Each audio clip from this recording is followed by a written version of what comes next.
અંદરના જોડાણમાં જો કાચું હશે અને એ જો ભાફેલાઈ હશે તો ચોક્કસ માર ખાવાનો વારો આવશે.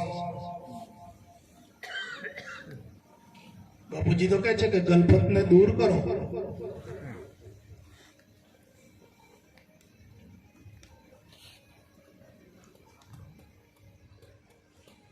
तेरा वेरी कोई नहीं, तेरा वेरी फेल. આજે ફેલ ફતુરી છે અસત અસત નામ સાથે ને દેહ સાથે ફેલ ફતુરી છે.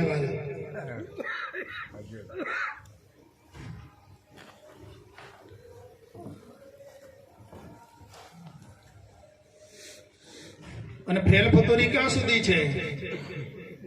આ દેહ રહેશે ત્યાં સુધી. પછી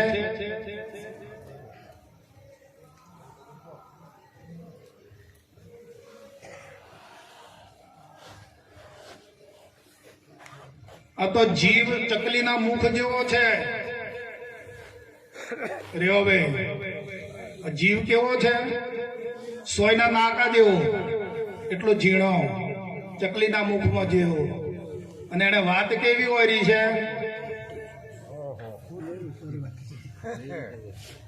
બાપુ કહેતા કે વાલા તમારું ગજુ નાનું છે ને વાત બહુ મોટી હોય. ચકલીના મુખમાં નવખંડ સમાયા જેવી આ વાત છે વાલા. સોયના નાકલિયામાં આથીડા છુપાયા એવી આ વાત છે. માટે વિચાર કરજો. ગાફેલ સદાયને માટે માર ખાતો આવ્યો છે.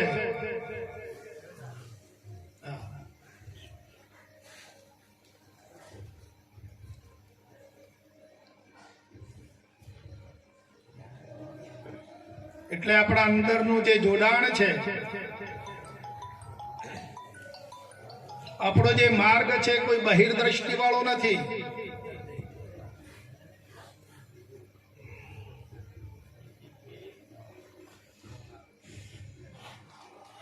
આ જીવાત્મા આપણા શરીરમાં જ રહે છે અને એ જીવાત્મા વડે આપણે શરીરમાં લે ચાલીએ જઈએ આવીએ છીએ. તો આ શરીર દેખાય છે, પણ પેલો મોય જે જેના વડે આ શરીર ચાલે છે દેખાય છે?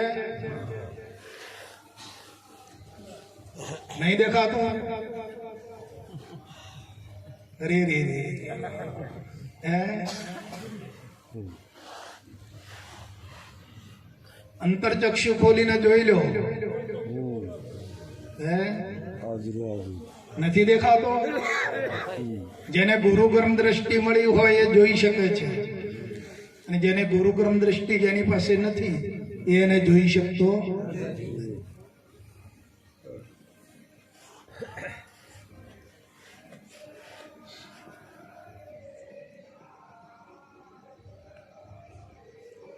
એ જે સતનામ જે અંદર જે ચૈતન્ય જે ઉતર્યો છે,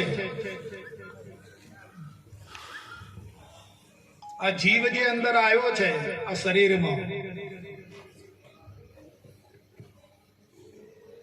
એ શું કરવા આવ્યો છે? આ માનવ સૃષ્ટિને માટે, માનવને માટે મોટો પ્રશ્ન છે.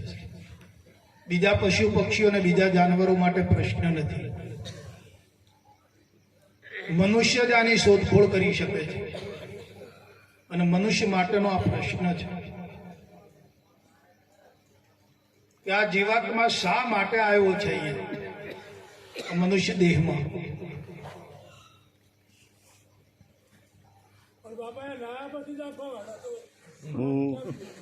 ભવાડા હતા કે ચાલુ થયા?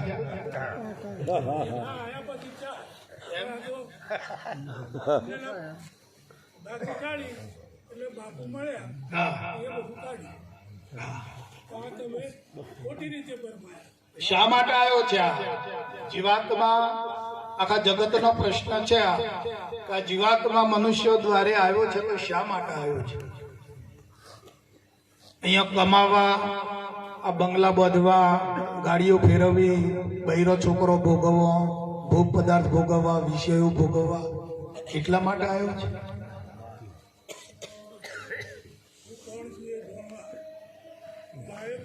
તો આ વિષય ભોગ ભોગ પદાર્થ એ તો બીજી યોનિમાં પણ છે, બીજી યોનિમાં નથી. તો પછી આ મનુષ્ય યોનિમાં આવીને પછી પેલી યોનિની જેમ જ જો આ કરતો હોય